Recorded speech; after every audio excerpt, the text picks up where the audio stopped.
I went out to USC Film School uh, to visit and to have an interview, and Edward Dmytryk was on the faculty of USC Film School starting around that time, 1981 or so. He started maybe 1980 at the film school. So I actually sat in on his directing class and then got to meet him afterwards. He wrote several books in his time. A book called On Directing, which is actually, I think, still used as a textbook in a lot of places where people are studying filmmaking. So it's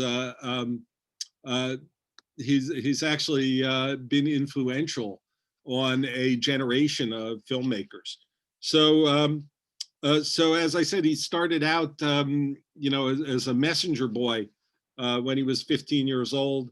Ends up working as a director. He directed many movies over the years. Interestingly enough, one that's not on our list of movies to see and may be available, I think, is a movie called The Juggler, which was made in 1953. So 6 years after this movie. It stars Kirk Douglas, and it was filmed in Israel. It's actually the first it's the first movie filmed in fiction film, and a pretty interesting movie. But Edward Dmytryk had a pretty long career. It was interrupted for a few years right around the time that this movie came out. Edward Dmytryk and the producer of this movie, Adrian Scott, are both part of what's known as the Hollywood 10. As a result of making this movie, the two of them were brought before the House Un-American Activities Committee and questioned about their communist sympathies. Dmytryk ended up he spent several years in England after that to continue to work, and made a couple of movies in England. Before coming back to America, he spent 6 months in jail because he refused to testify in front of the House Un-American Activities Committee. And then after 6 months in jail, he agreed to testify and was taken off of the Hollywood blacklist and was able to go back to work making movies. And as I said, he continued making movies, through the 1970s, I think. And Adrian Scott was also on the Hollywood blacklist. I don't really know much about whatever happened to him. You can probably look him up separately. But so we should point out that the producer and director of this movie was called in front of the Un-American Activities Committee, as was Ilya Kazan, who directed Gentleman's Agreement. So it's a peculiar thing that you can't quite separate, right? So that by making these movies about anti-Semitism, they actually brought suspicion on themselves as communist sympathizers, which is a pretty strange thing to think about, right? For us today, that it was exactly because they were working on these kinds of movies, these issue-oriented movies, that it brought them to the attention of that committee. And so by the time that the Academy Awards came around for 1947, Edward Dmytryk and Adrian Scott were on a blacklist. And so though this movie was nominated for several Oscars in the same categories, actually, as Gentleman's Agreement, it was nominated for Best Picture, Best Supporting Actor for Robert Ryan, and Best Supporting Actress for Gloria Graham, as well as a Best Director nomination for Edward Dmytryk, and a Best Screenplay nomination as well. So for a fellow named John Paxton. And so it was nominated for all of these things. However, the studio, RKO, didn't put any effort at all into winning any of those Oscars. Right? So it's it's still sort of the common practice for the studio to sort of politic for their movies. But this movie did not get any politicking from RKO because of what had happened to the director and the producer by that time. If you remember the story of Elia Kazan, he cooperated with the committee. And so the studio did put their weight behind it. No telling whether this movie would have won more things than it did had it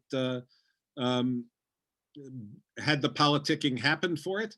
But we can't quite separate the movie from some of the controversy around it.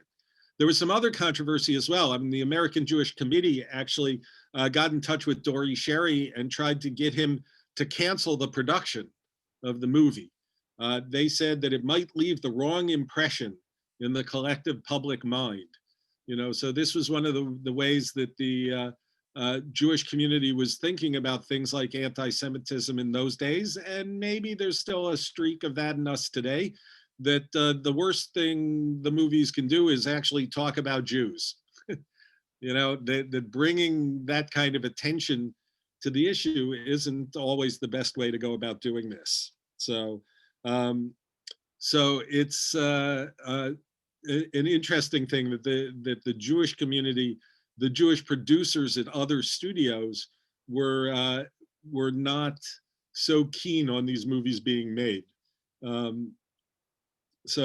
Nevertheless, it did get made, and so we get to see three Roberts, right? Robert Young, Robert Mitchum, and Robert Ryan.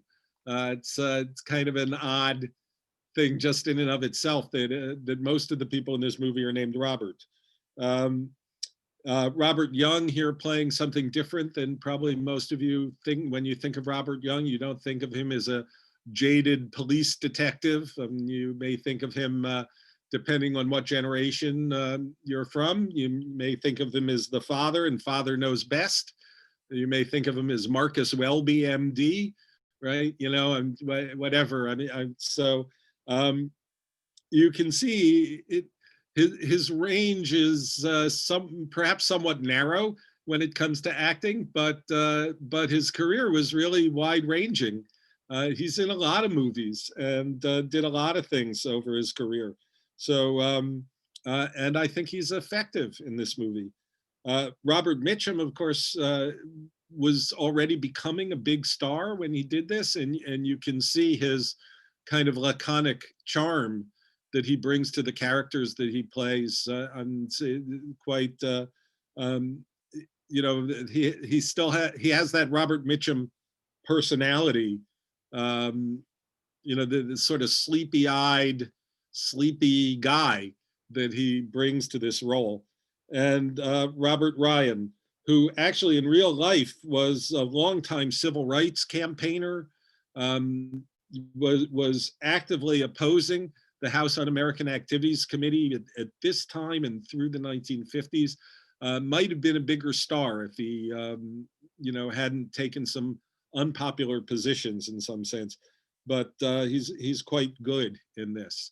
The actress who got the Best Supporting Actress nomination for this movie, it's a relatively small part, but Gloria Graham, who is I think a very beautiful actress, and she's Ginny in this movie, the girl in the dance hall, right?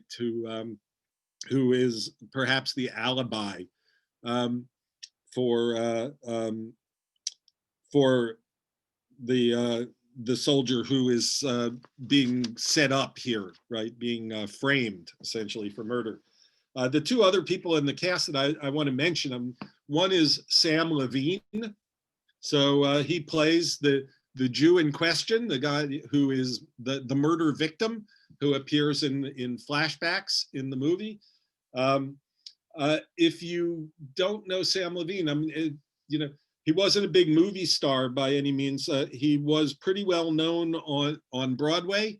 His big Broadway roles is he was in the original Broadway cast of Guys and Dolls. He was the first Nathan Detroit, right, alongside I think Robert Alda as Sky Masterson. So so he did that. Later on in life, he's actually in the original cast of Neil Simon's play, The Sunshine Boys. He plays Al Lewis, one half of this aging comedy team, right, in The Sunshine Boys. So he had a long career on Broadway. You know, when those movies get made in Hollywood, he wasn't considered to be a big enough star to be Nathan Detroit.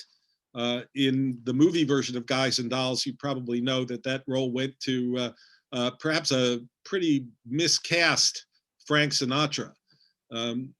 For miscast in a couple of ways. I mean, one is that, you know, I think most people think that he was probably better suited for the Sky Masterson role than he was for the nebbishy, kind of Jewish Nathan Detroit.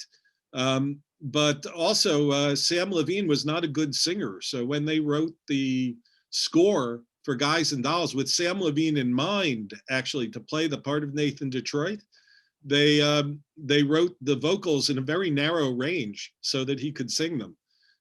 His only big solo song really is "Sue Me," and you know, those of us who can't sing can still sing that one.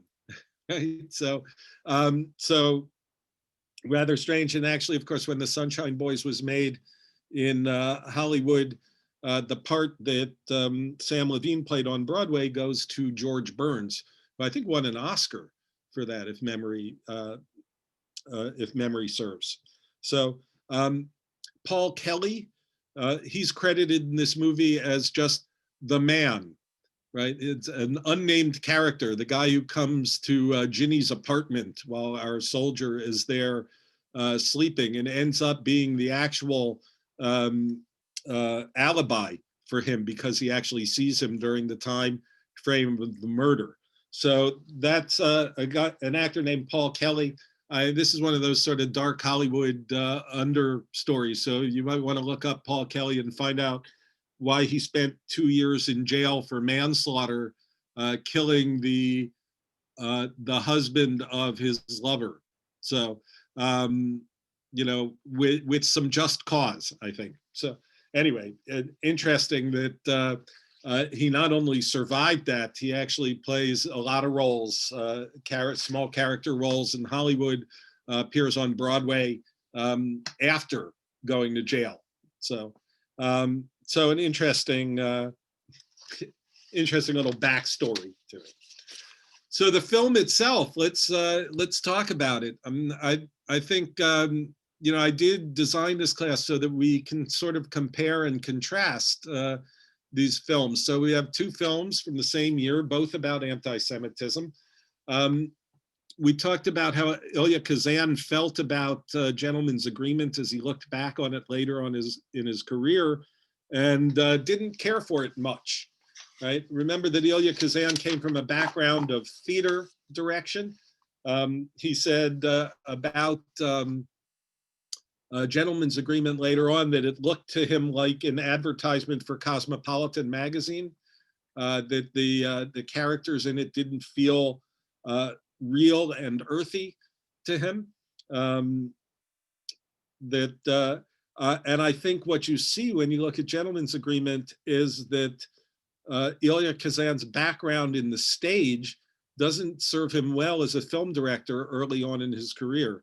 And later on, you see that he learns the craft of filmmaking and the vocabulary of filmmaking and brings it to later classic movies that he made, like On the Waterfront, for example. It doesn't hurt that in On the Waterfront, he's working with Marlon Brando and Rod Steiger. I mean, some you know, remarkable actors, right, playing the parts in that film. But he also has learned how to move his camera and do different kinds of things to create a vocabulary for the movie. In Gentleman's Agreement, he really hasn't learned all those skills yet. So watching Gentleman's Agreement, it feels, particularly perhaps if you watch these two close together as we have, you may have noticed that it feels more like Gentleman's Agreement is a play staged in front of a camera, right? The camera doesn't move much. Um, there are some close-ups here and there, but other than that, it's a very static kind of production. Now, look instead at this movie, right? And so if you look at this with the eyes of a film buff and look at at Crossfire, this is a classic example of film noir. Film noir, which a lot of people say gets its start in 1941 with The Maltese Falcon, directed by John Huston, right?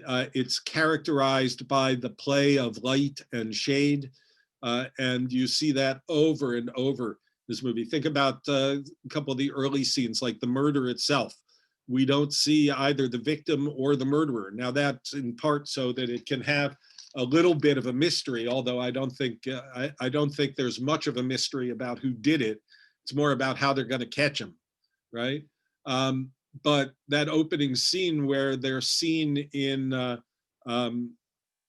silhouette against the wall with the light of a lamp, sort of showing their shadows on the wall, struggling and one dying, of course, right? But throughout the movie, you see the use of the camera, low angles pointed up, the use of light and darkness. I mean, there you can probably come up with some of the examples yourself, right?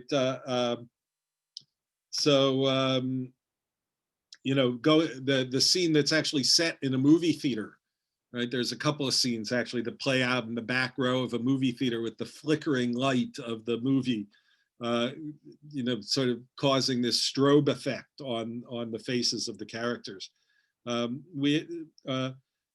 There's a point where one of the characters is drunk, and we get kind of the point of view shot of through the character's eyes, right?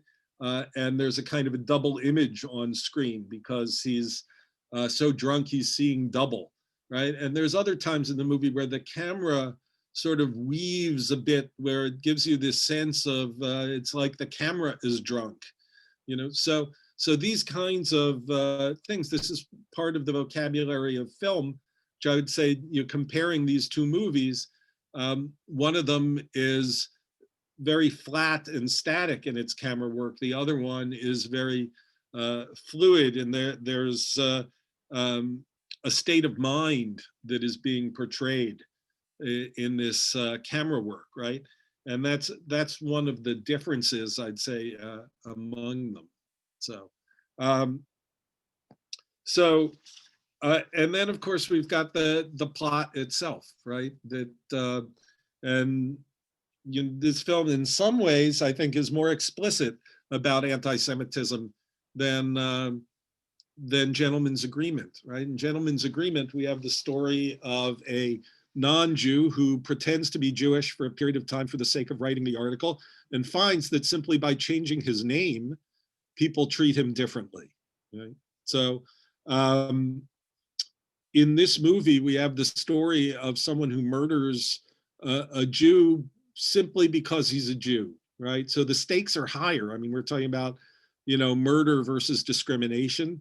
So I think that in that sense, it's there, but it really takes on some of these things in a very direct kind of way. I mean, this sort of this accusation against Jews that they didn't serve, right? That they don't serve the country, that if they do, they get themselves put into roles that are non-combat and things like that. So the hatred that the Robert Ryan character brings to the idea of Jews, you know, he talks about people with funny names, you know, and these kinds of things. Robert Young has this line about when he's trying to figure out the motive of the crime, right? He says, well, there is no motive, right? The motive had to be in the killer himself, something he brought with him. The killer had to be someone who hated Samuels without knowing him, hated him enough to kill him, right? So That's one of the lines that sticks with me from the movie. Another one is towards the end when Robert Young is talking to the young soldier from Tennessee to enlist his help in trapping Robert Ryan, right? And that's where the movie is probably at its most explicit in talking about the problems of anti-Semitism. But he says the business of hating Jews comes in a lot of different shades. There's the you can't join our country club kind, and the you can't live around here kind, and the you can't work here kind. And because we stand for all these, we get Monty's kind. Hating is always the same, always senseless. It's hard to stop. It could end up killing men who wear striped neckties or men from Tennessee. Right? There's an echo. I doubt that the filmmaker knew this, but there's an echo there of the Dietrich Bonhoeffer line, right? About, first they came for the communists, and then they came for the, they came for the Jews, and when they came for me, there was no one to stand up. Right? So I doubt that was had the kind of currency in 1947 that it does now. But it's still interesting that the screenwriter put that in. By the way, I should mention that this is adapted from a novel. The novel is very different. Unlike the last week's movie was adapted from the novel by Laura Hobson, which was specifically about anti-Semitism. This book was called The Brick Foxhole. It had a completely different title. It's by Richard Brooks. And it's actually, the murder victim is not Jewish in that book. He's a homosexual. So, but Dory Sherry wanted to make a movie about anti-Semitism. He had this book, and so he got John Paxton to write the script and turn the character of the homosexual into the character of a Jew. So that's a little bizarre in its way. And think about it, are we really interchangeable? In that sense, it's a little strange, but I think they do a pretty good job with it. So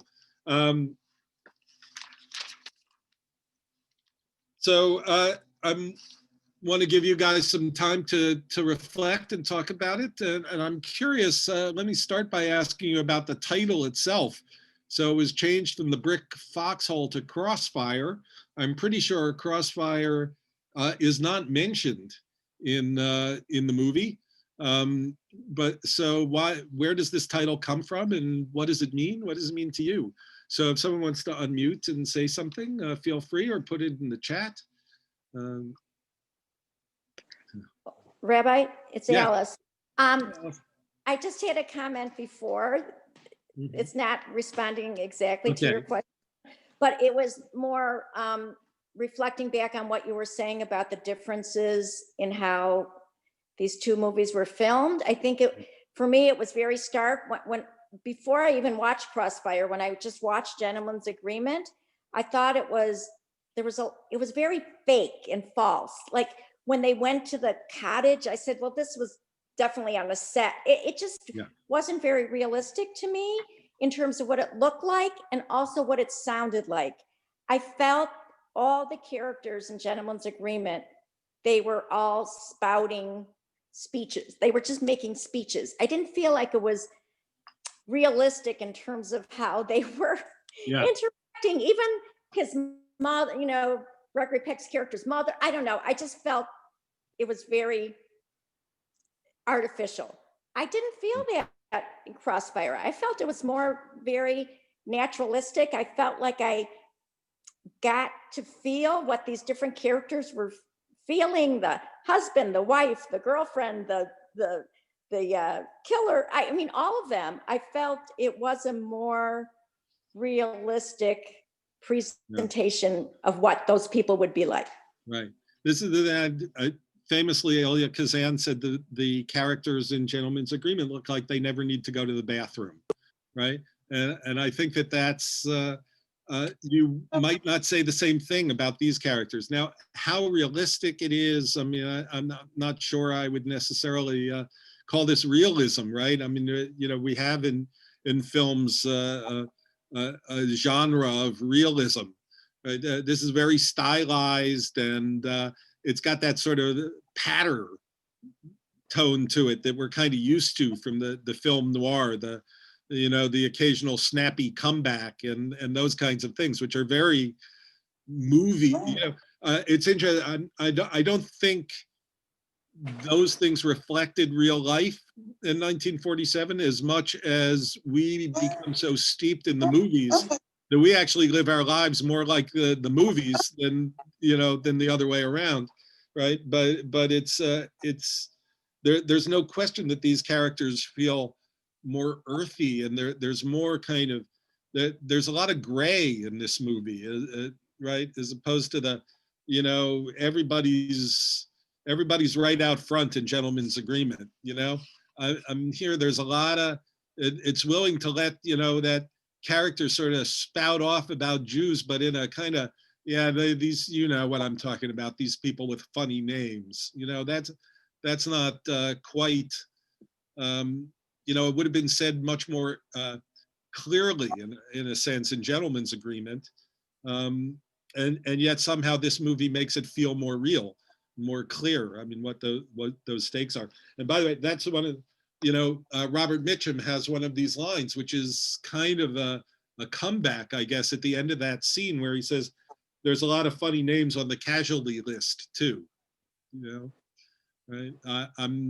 So it's a way of making that point without belaboring it. I see some hands up, Nancy and then Sandy. I was just going to say, for gentleman's agreement, it feels stagey. That's what you'd say now. Yeah.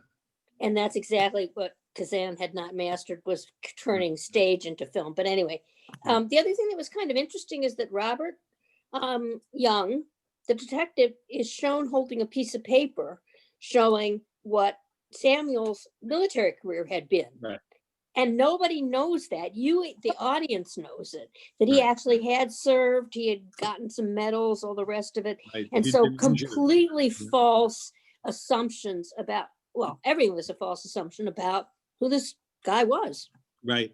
And I think that's really important, right? And a great, very astute that, he never says that to anybody. He doesn't say it to Robert Mitchum. He doesn't say it to the good guys or the bad guys, but he knows. And that it's sort of part of why he knows that there's no motive here, right? So that's great. Sandy? The part that really moved me was the insinuation that Jews were draft dodgers, because I was just a kid then, but my brother, my sister went to the Marines. My brother went to the Air Force. They were all older than me. And my oldest sister's husband was 4 years in the service. And I married someone who was a Korean War veteran, and all 4 of his brothers, they all served. And we know that Jews were not draft dodgers. Yeah. They may have been more educated than other people and got better jobs. But I was glad that came up in the movie. That's always been a point of discussion. There is kind of a double edge there in that there certainly was anti-Semitism within the armed services, right? And so sometimes, CO seeing a Jewish name would say, "Oh, that guy needs to be, the accountant," right? And put them into a different kind of job than. So I've heard that story from a lot of Jewish veterans over the years that, they may have wanted to do something else, but they got put into that position, right? Well, and so that's sort of an interesting double edge there. Barb, I can disagree with what the lady was saying about Jews being draft dodgers. My father was a draft dodger, so I could tell you, and he was Jewish, so he was the exception to the rule. Yeah. Well, okay, I couldn't even see who said that, but you must be on the other screen. but it's we have a lot of different stories. The Vietnam War was another story, though. The Vietnam War, we did have a lot of Jewish guys that went to Canada or went to college or stayed in college. That's true. But Yeah. during World War II, Jews were not draft dodgers. Yeah, well, so everybody's got a story to tell. Barb, let me go to you. Okay, well, a couple of things. First of all, I felt the tension throughout the whole movie. We were always tense. Yeah. And I thought that was probably part of the film noir Yeah. as well. I never felt tense during Gentleman's Agreement. Yeah. I wanted to mention a couple of things. I worked for a man who also used racial slurs, Jewing he owned a small cheese shop, and he would Jew the guy down all the time who was trying to sell him, product. Yeah. And I said at that point, it was in the 1970s or maybe even early 80s, and I said, that's a racial slur. Mhm. So, another thing that he said was, well, Jews didn't fight in the wars. And I said, well, of course we did. He said, well, I was in combat and I don't remember any Jews there. I said, we're only 1% of the population at the time, so you're only we would only be 1% of the fighting, soldiers. So, I think that's also a misconception. I think maybe why we still have anti-Semitism, maybe we're too vocal or we're too out there, and people don't, people think that we're much bigger population than we really are in America. Yeah, I think that there's some truth to that, my kids all went to small universities. Jews were overrepresented at all of these universities. Yeah. Even, my son went to a school with 1,500 kids in it. So if we're 1.5% of the population, 1.5% of the population of the school, right, is what you would think. That's But right. it was more like 5%, which is not a huge number by any means in a small school like that. It's 20 kids or something. But the point is that people are surprised when they find out that Jews are 1.5% of the population. Right, and we're still fighting the same war that they fought, for anti-Semitism then. The other thing is, so it was after the war, they're in Washington, D.C., and the MP is still on the streets, managing the soldiers. What, I didn't understand. So I don't think the movie is set in 1947. It's made in 1947, but you have to have some attention to detail to see this. But when they go to I think it's the policeman's office, you see a picture on the wall. It's Franklin Roosevelt. Okay. They haven't changed the picture to Harry Truman, so that puts it in 1944, right? Okay. So it's in the midst of the war, I think. I don't remember if that document that we were talking before has a date on it. I don't think so. But so it's set sometime before Roosevelt dies and Truman takes over. Okay. So these soldiers are stateside for the moment, but they're not demilitarized yet. So it might be in that narrow range where the war in Europe has ended and the war in Japan has not. So which is possible.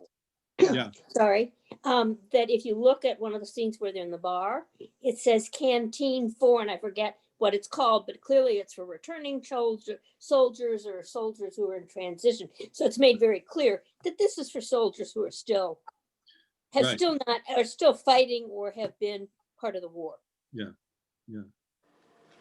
So, Alice Cohen mentions that Bret Stephens wrote in the New York Times today about anti-Semitism. It's a good piece. I like the last sentence of the piece he wrote in the Times today. The last sentence is very good. Up till that, I'm not sure I agree with him so much. But the last sentence is definitely worthwhile. Well, I just thought it was interesting in light of our discussion, just bringing up different sides of ways of looking at anti-Semitism. Right. So I think I saw, Shoshana, you wanted to talk, yeah? I find the movie unrealistic, especially for that period, but even in today's period. There is a guy that got murdered, and there is another guy that he tells some bigoted trope against the normal tropes against Jews, and then the prosecutor entraps him, basically, finds somebody that can put a wiretap on him and catch him. And what is the likelihood that this will be such normal tropes will become a sign of hate crime and instigation of putting a wiretap on somebody? Very small. It's not likely that it will happen, even in today's times. Well, I mean, what we know is that a lot of murders go unsolved. So, right, so if you want to talk about things being unrealistic, it's unrealistic from beginning to end in that sense, right? I mean, but that's what movies do. You know, this is a story. So that's why when someone said before that it's realistic, I mean, you know, it's very stylized. It's very much a product of its time and the kind of, you know, film noir genre. You know, both in terms of, you know, this character of the police officer who's seen too much and he's about ready to pack it all in, you know. I mean, he makes a few references to that over the course of the movie, right? I mean, this is all sort of part of the film noir genre, right? This kind of jaded guy who's not really necessarily going to play by all the rules. He's just going to, you know, but he's going to solve it, right? But there was a purpose. I mean, I guess, why did they made the Jews feel good that this movie was made? Was there a general taste for this kind of a movie at the time? It doesn't seem to me likely. It was pretty popular at the box office, right? So we started this when we started talking about the movies last week, right? That no Hollywood studio makes a movie without at least hoping that they're going to make a profit on that movie, right? That's, you know, that's Hollywood. Right? You know, once in a while something really unusual happens because usually because some movie star or director has enough clout that they can make anything they want, right? Like Steven Spielberg's a pretty good example. He can make any movie he wants, you know. He still wants to make money. And there's no question that he doesn't go into it thinking nobody's going to come see this movie. But when he starts making a movie like, let's say, Schindler's List, he knows it's not going to be Jaws or E.T., right? As it turns out, it makes money, you know. Similarly with other films that he's made over the years, like, you know, The Color Purple, or, you know, Amistad's maybe even a better example, right? He hopes it's going to make money, but he's got enough clout that nobody can say no to him, right? These movies were not like that. The people who produced them certainly had a genuine thought that they wanted to call people's attention to this issue of anti-Semitism. They're certainly responding in their way to the Holocaust, although as we noted last week, it doesn't get mentioned in Gentleman's Agreement. It doesn't really get mentioned in this movie, right? But they think the time is ripe to say something to the American public. And the American public went to the movies, right? So these movies did make money. You know, I think that as with many things, you know, people went to see them and did not recognize themselves as the anti-Semite in this movie, right? So whether it changes anybody's behavior in the long term, that's no one really knows the answer to that, right? But it's certainly not realism in the sense of this is the way police investigate murders, and this is the way they do their job, and this is how things get solved, and so forth. I mean, that's the convention of making a movie mystery film noir. Well, so far, no one has responded to my question about the title, so I'll still leave that out there if you want to suggest why it's called Crossfire. Maybe you answer. I see Hubie wants to say something. Yeah, I don't know that it's a subtitle on Crossfire. I think this guy, if this movie had been made, say 10 years later, the killer would have been portrayed as a serial killer. This is a man who liked to kill. There's no question about it. It's definitely anti-Semitism is the theme here, but this man is a man who likes to kill. Yeah. Yeah, and there's a kind of darkness about that in this movie too. I mean, I'm thinking about there's a scene where the police detective is talking to the Robert Mitchum character, asks him if he's ever killed anybody, and Mitchum says, "Sure." You know, he says, what are you talking about? He says, "Yeah, I've killed people in the place where they give you medals for it." Right?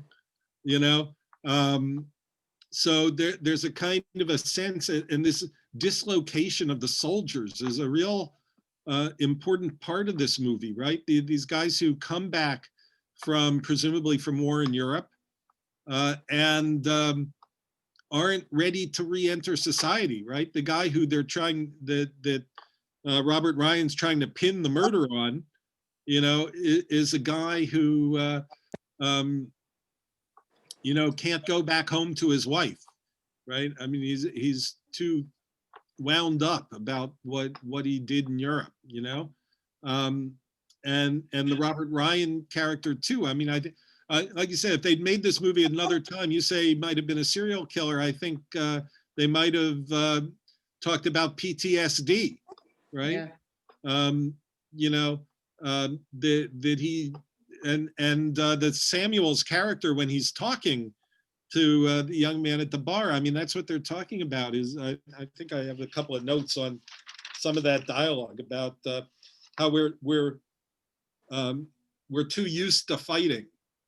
We just don't know what to fight. You know, it talks about hate that doesn't know where to go, and how to stop hating and learn to like things again. You know, that's those words are all, I think, put in the character Samuel's mouth to talk to this young soldier, right? And it applies to Robert Ryan's character as well, right? That he just, you know, things that he was allowed to do in battle, you know, now are illegal. So, so it's, you know, it's a really interesting, and again, the kind of a gray spot that this movie is interested in. You know, that, you know, murder in one context, you get medals for it, right? And in another context, you don't. So isn't that really the crossfire there? That one way is legal and one way is not illegal? I think that might be one of the interpretations of the title, right? I mean, I'm not sure if we even know, do we know what a crossfire is, right? To be caught in a crossfire, yeah? Maxine wants to say something. Let me give her a chance and we'll come back. Usually today, can you hear me? I don't know. Yeah.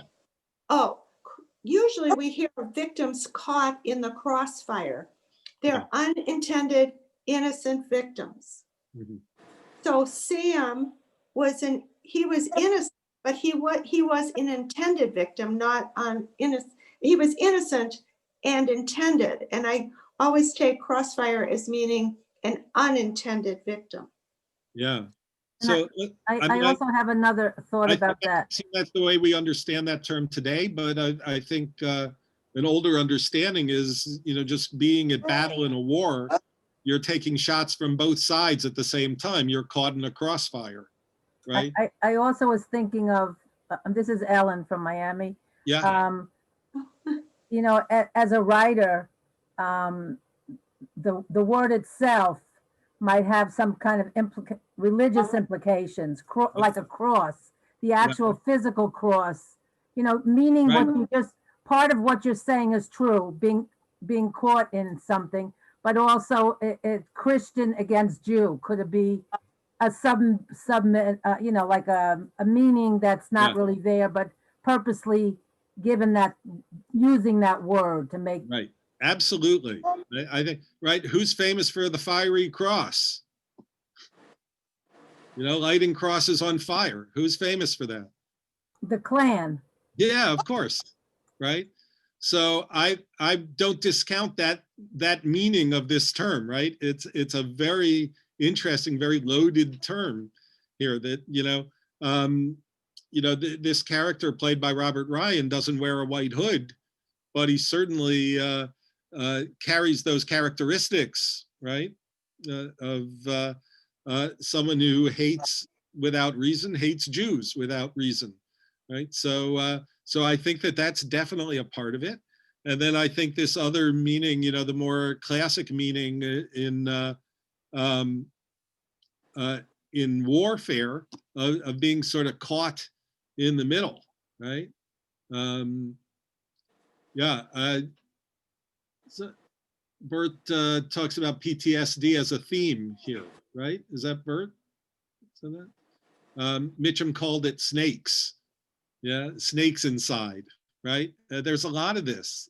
So it's about these guys who, in a sense, are caught in the crossfire, and it's in there in that line about because we put up with certain kinds of anti-Semitism, we put up with we get Monty's kind, right? The crossfire of these things of you can't join the country club and you can't live in the neighborhood, you can't have this job. That's the fire coming across, and because of that, we have this even darker, I don't know if it's darker is the right word, right? This violent aspect to it, which is actually going back to Alice was talking about Bret Stephens' article, and it's really an article about Jews being caught in the crossfire. The only thing that the far left and the far right have in common is that they're both anti-Semitic. So that's an interesting crossfire that leaves a lot of us stuck in the middle. So there are other thoughts about the film?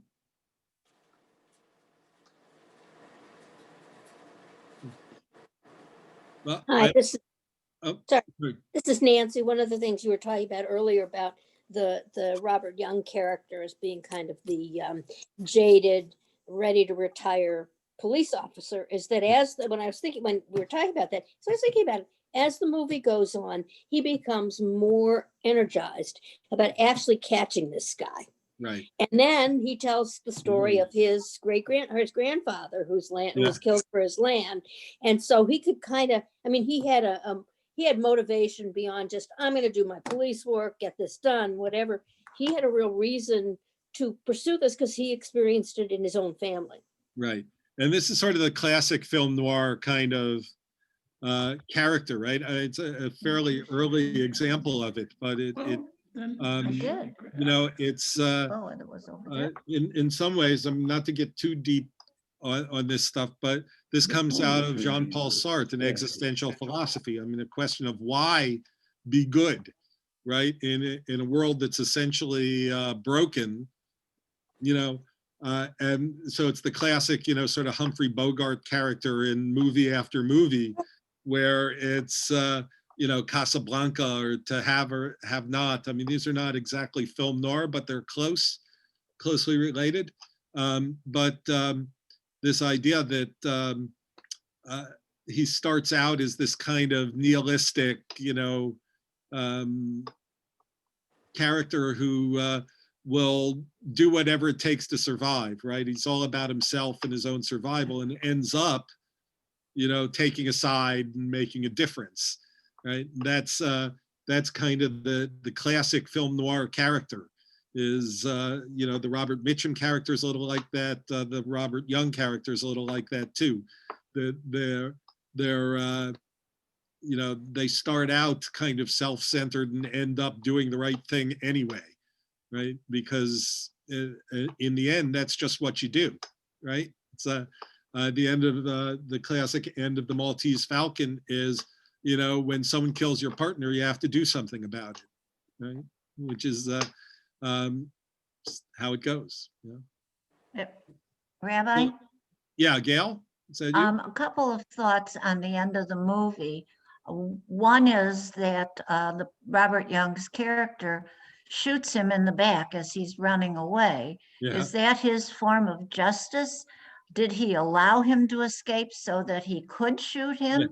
You know, what did was he afraid that the prosecutor wouldn't find enough evidence to convict him? Those were questions that I was left with. Obviously, since it was made in the late 40s, it was an okay way to end a movie. Today, that certainly wouldn't be the case. Right. So that was one question I had. The other question is rather trivial. He smokes a pipe almost throughout the movie. And yet when he's ready to say, I know who did it, he's smoking a cigarette. Yeah. He Wow. switches from pipe to cigarette and then back to pipe. I noticed it because I'm so unused to seeing people smoking in a movie. Yeah. Was that at all meaningful too? So those are my questions about the end of the movie.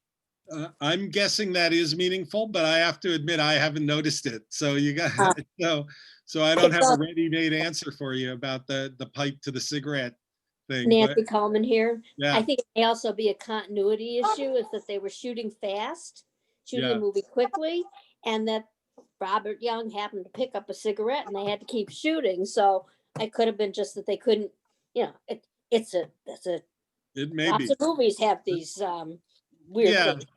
So he's famously a pipe smoker, I think, right? I mean, didn't he smoke a pipe all through Father Knows Best too? Which I think starts the next year, actually.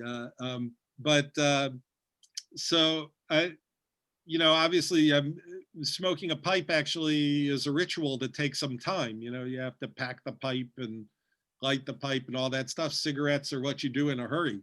So some pipe smokers do smoke cigarettes when they're in a hurry. So maybe there's something going on there. I can't say for sure, but I doubt that it was as simple as a continuity error, because it's not in the same scene. It's not that he, you know, in one scene he's holding the pipe, and the next one he's holding a cigarette. It's I think the pipe is more about contemplating what he's seen and what he's thinking. And when he's got the cigarette in his hand, he's more assured and I'm ready to go after this guy, kind of thing. But you still didn't answer my question about why did he shoot him in the back? Why did he let him go? So there's a few things about that. I mean, number one is that Robert Young's a really good shot. Right? I mean, that's like, you know, you know, how many movies have you seen where, right, nobody can hit the side of anything, you know, these movies, so that the gunfight can go on and on. You know, he looks out the window, takes a shot down the block and hits him, right? So I think you're right that in 1947, that was an okay way to end a movie. And today there'd be a lot more, you know, questions about, you know, is he justified shooting him and all of that kind of stuff. So I think in the 1947 world, he's definitely justified in doing this. So, you know, and he does put an end to it so that this guy can't kill anybody else. And, you know, justice is served from the movie, in the movie's view of the world, right? In the film noir view of the world. I think justice is served. In our real world, maybe not so much. That we'd rather see somebody like this go on trial and get justice that way. But I don't think the movie's troubled by it. Whether or not he let him go so he could do it, I'm not sure I see evidence of that. You know, as much as it's, again, sort of part of the, how does a movie like this end? It doesn't end the way the TV series Dragnet ends, with, you know, the bad guy standing in front of the lineup screen and you hear what happened to him. You know, the movie doesn't have time to get him arrested and go to trial. So, you know, it has a definitive ending. So I don't think it makes a judgment, certainly not on the Robert Young character, but I also don't think it necessarily means that he planned that out to let him go so he could kill him. So we should stop there. Our time's up. We don't meet next week because it's election day. I will actually be up in Wisconsin next week at this time. So, so we'll meet again 2 weeks from today. The next movie we're going to look at is a comedy. I hope you find it funny. It's the Charlie Chaplin movie, his first sound movie, actually, The Great Dictator. So again, I just watched this again the other night, and I hadn't seen it in a while.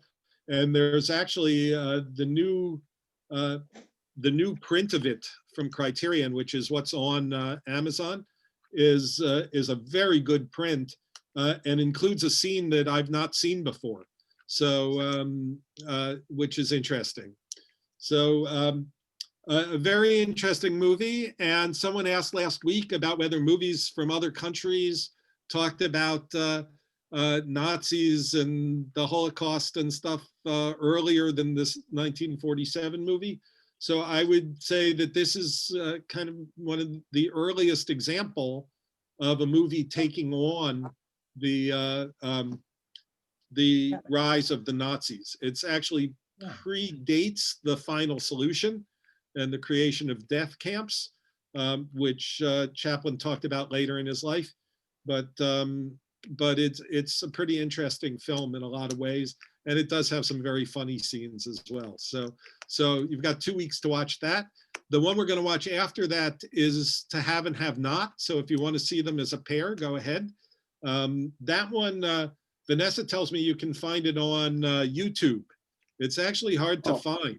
So so you may have to go to YouTube to see it if you haven't seen it before. So 2 weeks from today. Thank you, everybody. Thank you. Thank you. Thank you, Bye-bye. Rabbi. Thank you. Bye-bye. Sound was better today? Very Yes. good. Yes. Yes. Great. Okay. Bye. So we'll Greetings. Sound was great. Yeah, it was very clear. Thank Okay. you. Yes. Yeah. Thank you, Rabbi. Good. Thank you. Carla. Thank you. Thank you.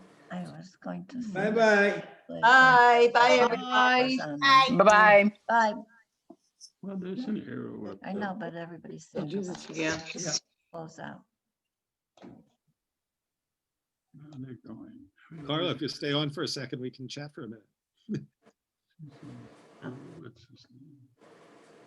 I don't know how to clear up here. Yeah, just put it on the X. He's waving you back. John, Gail, nice to see Bye. you. Bye-bye. I can't, it doesn't close out. I clicked it twice. I guess we're staying because I can't close it out. How about those Badgers, huh? They're going to have to start Yeah, a but- spring quarterback this week, I think. Oh, he was unbelievable, but he tested positive, so Yeah. He's got to be quarantined for a bunch of weeks. Yeah, yeah, maybe it was a false positive. Let's hope. yeah. Well, I hope so for his sake, as well as for the Badgers. You know? Yes, we agree. Okay, Uh, I know you voted, so don't worry, and we have too, and all of our kids have, so we've done our part. Great. So Carla, it's nice to see you. This is my sister. Hi. That's why I get Yeah, private. yeah, they figured it out. Okay, so thought as long as you're there, I'd say hello for a minute. Yeah, yeah. So it's actually, I should turn off the recording though. Stop recording.